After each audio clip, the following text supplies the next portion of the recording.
Olá, pessoal. Vamos iniciar a nossa aula de hoje, Comunicação na Prática do Assistente Social. E aí vamos dar início, à nossa aula a segunda aula, atividade. Democratizar a comunicação é defender os direitos de trabalhadores e a democracia. E aí a gente tem, essa charge que diz: ei, essa assistente social na novela não me representa. Aí o outro diz: esse canal de televisão também não me representa. Aí a outra pessoa diz: e por que a gente continua assistindo? Por falta de opção, democratização já. Então, nós temos que ter opções de escolhas. Infelizmente, quem tem pouco acesso financeiro não pode ter essa vasta escolha que temos hoje. Por exemplo, se hoje eu não quiser assistir a TV aberta, eu ligo a internet e posso ver vários filmes e vários documentários pela internet. Se eu não quiser pela internet, pela plataforma do YouTube, eu posso entrar no Netflix e estar assistindo. Se eu quiser, eu posso entrar em outras plataformas pagas e assistir. Infelizmente, a população que nós atendemos não tem essa opção de escolha, não tem a democratização dos canais. Então, aí a gente tem que refletir sobre esse assunto. Democratizar a comunicação é defender os direitos de trabalhadores e trabalhadoras e a democracia. Para quem ainda não sabe, o Cefes está inserido na luta pela democratização da comunidade, inclusive associada ao Fórum Nacional pela Democratização da Comunicação. Esta se refere a uma luta importante para o serviço social, pois se trata da necessidade de democratização da comunicação no Brasil, para a defesa dos direitos das trabalhadoras e dos trabalhadores e da democracia.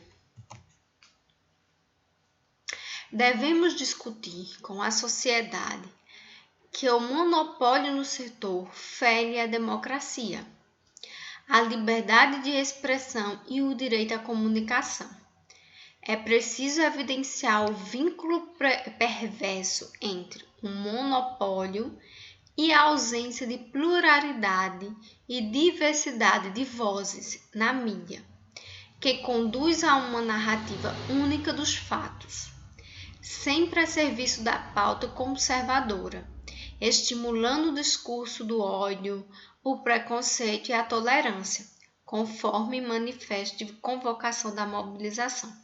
Então, a gente tem que ter uma democracia dos serviços de comunicação para que exista mostrar que existem outras vertentes, que possa existir uma pluralidade e diversidade na mídia.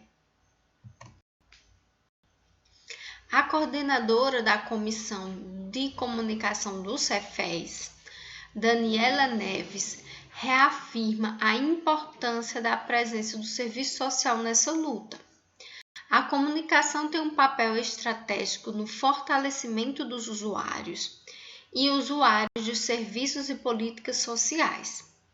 Na disputa pela função e imagem social do serviço social e na construção da democratização da comunicação, com vistas à transformação das relações sociais, explica a conselheira do Cefes. Vamos refletir sobre a conexão entre a comunicação pública e o serviço social. É comum ouvirmos com muita sonoridade a mídia reivindicando seu direito à liberdade de expressão. Isso está ocorrendo muito agora, Não sei se vocês estão acompanhando, que tem uma rede TV que sempre diz que ela tem que ter liberdade de expressão. Mas é preciso pensar sobre como os ou as assistentes sociais pensam o direito à liberdade de expressão das usuárias, as das políticas sociais em que atuam e como trabalho com estas pessoas o direito à informação, o direito à comunicação, a liberdade de expressão e a emancipação política. A comunicação pública pode ser identificada como um direito à comunicação transversal às políticas públicas sociais. Com singularidade e formas próprias, a comunicação pública se fundamenta nos direitos humanos e atribui o protagonismo à população por meio do exercício da cidadania. Pode, portanto, ser compreendida como um processo de comunicação que se instaura por meio de um atendimento público qualificado, mediado por agentes públicos inseridos nas políticas sociais no âmbito do Estado. Portanto, Figueiredo, 2017, página 17. Portanto, diz respeito ao trabalho e à função pedagógica do assistente social. Mais uma vez, eu volto a dizer que a comunicação do assistente social com os usuários deve ser bem pensada, de forma a ter um atendimento respeitoso com o usuário. Não significa que ter um atendimento respeitoso não dá a forma de ser amigo do usuário, mas sim ser uma pessoa que respeita o outro. A comunicação pública é um recurso de trabalho que qualifica a linguagem, um instrumento de trabalho do assistente social pouco aprofundado pela categoria, mas igualmente importante, principalmente visto ser este o período de informação fácil, com múltiplas possibilidades, mas de pouca densidade nas comunicações. Ou seja, o assistente social ainda não se aprofundou e se apropriou dessa ferramenta tão importante que é a comunicação. Comunicar é preciso e pensar o direito humano à comunicação é resgatar uma unidade dialética entre a dimensão humana e técnica da comunicação, segundo Gomes 2007. Isso nos atualiza enquanto categoria e colabora para nos mantermos coerentes com o projeto ético-político do serviço social.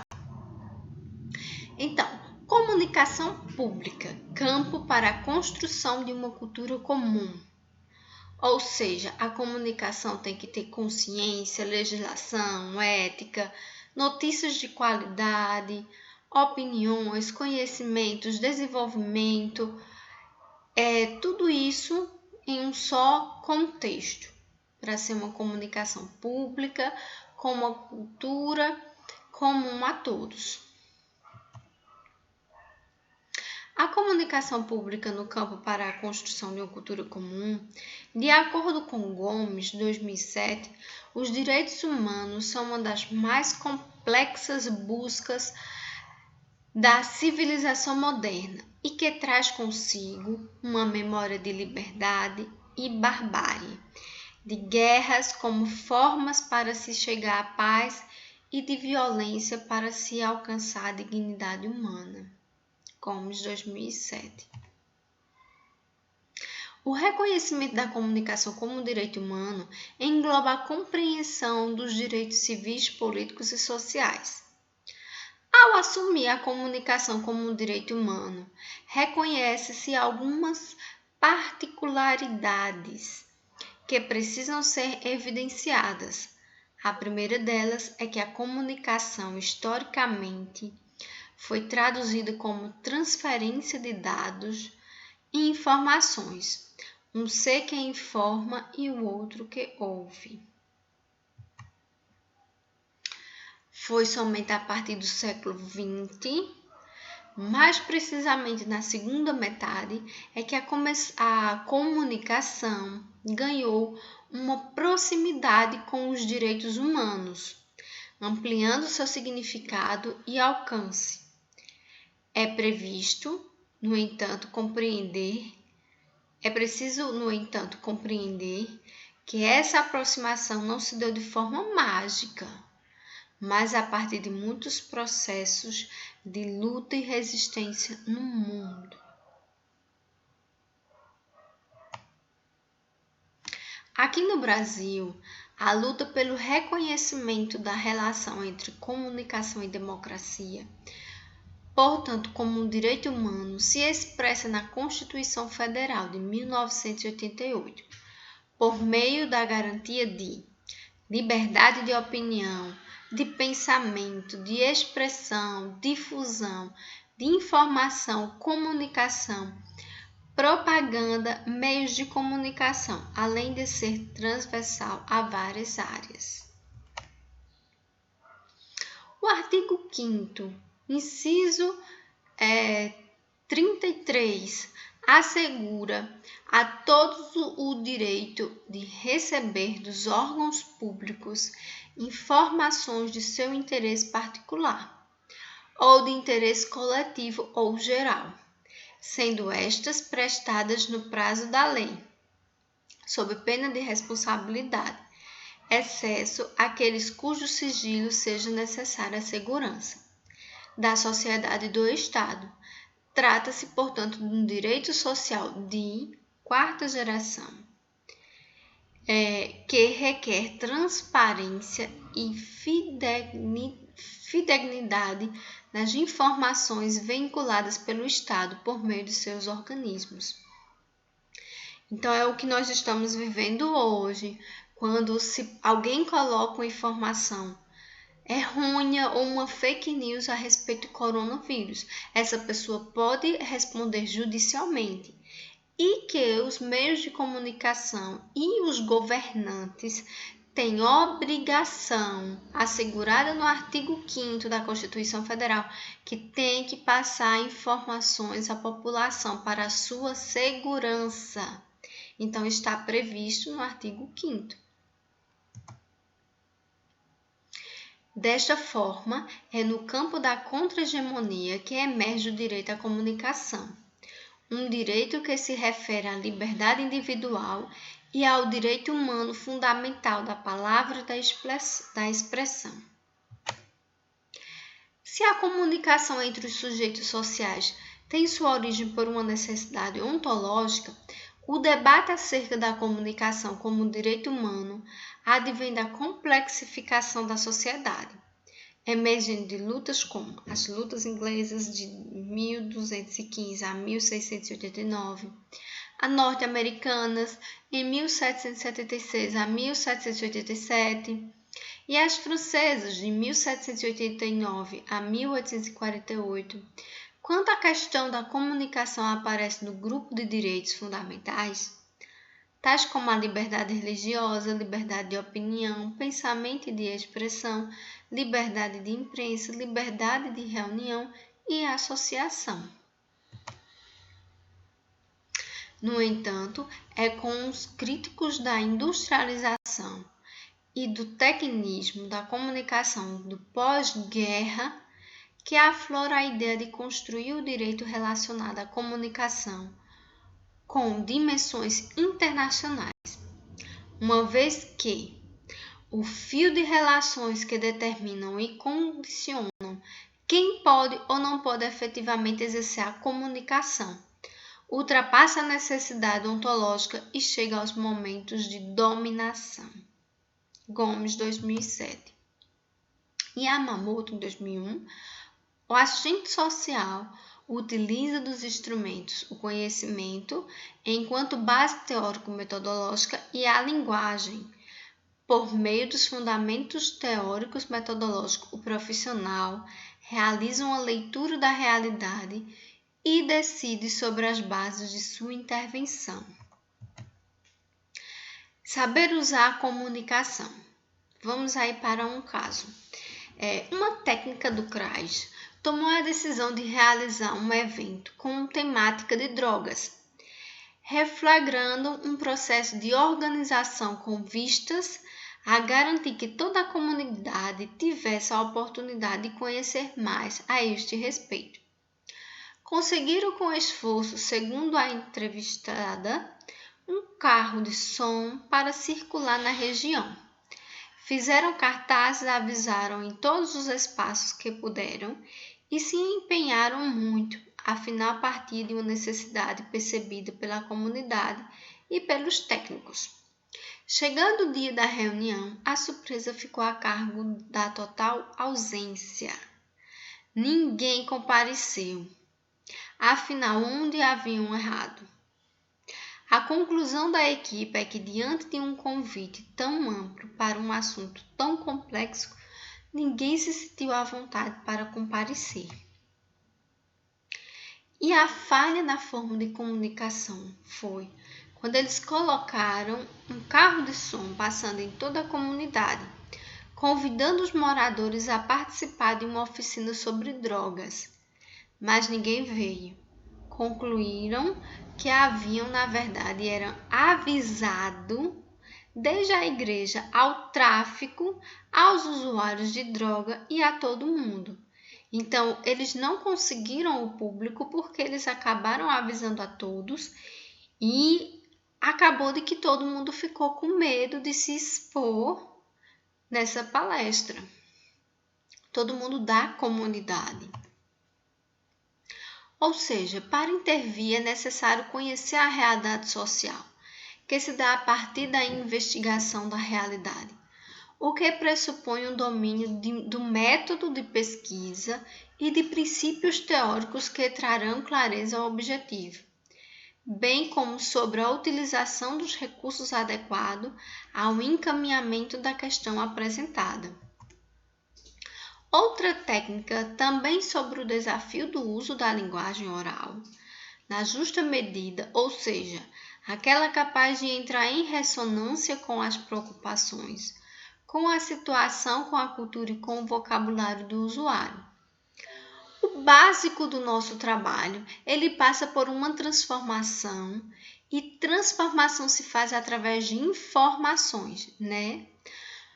Nós temos a dificuldade de repassá-la. Acho que a falha está na gestão dos técnicos no diálogo do dia a dia com o usuário mesmo. Essa questão da comunicação vai muito da fala do técnico com o usuário. Como são pessoas em extrema vulnerabilidade social e a questão de pouco estudo fica muito complicado, porque às vezes o técnico vai muito técnico e aí não usa esse cuidado e a questão que a gente tem falado nos grupos e me colocam mais usuário do que a técnica, porque às vezes falam muito a linguagem popular para que eles entendam. Técnica do CRAS, né, lá em Sergipe. Então, assim, são duas falas, gente, de técnicos falando onde se erra e como acertar na comunicação oral com os usuários.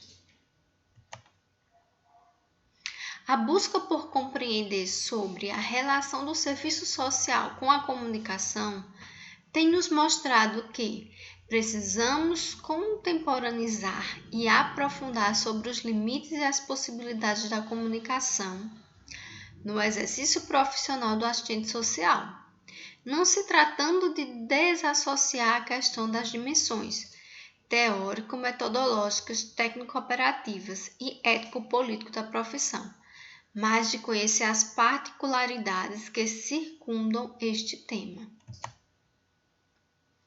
O serviço social, por meio de suas intervenções técnico-operativas e da função pedagógica, alicerçada na dimensão teórico-metodológica e ético-política, tem muito a contribuir para a construção de uma cultura hegemônica dos trabalhadores.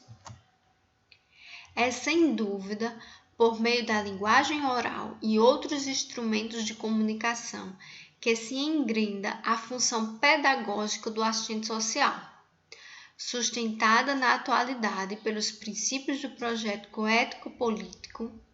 Essa função, presente desde os primórdios da profissão, precisa ter na formação profissional introduções sobre o direito à comunicação e na atuação profissional requerer da estrutura de Estado condições de trabalho que assegurem as tarefas do agente público, que são informar, poder ver, assegurar uma pedagogia às mensagens, incluir a comunicação em todo o processo de atendimento e, especialmente, contribuir para conferir sentido à vida coletiva. Isso é, construir na superestrutura processos no campo social, comunicacional e cultural, que visam o fortalecimento da democracia, noção de direito e de cidadania e de consciência de classe. Obrigada a todos.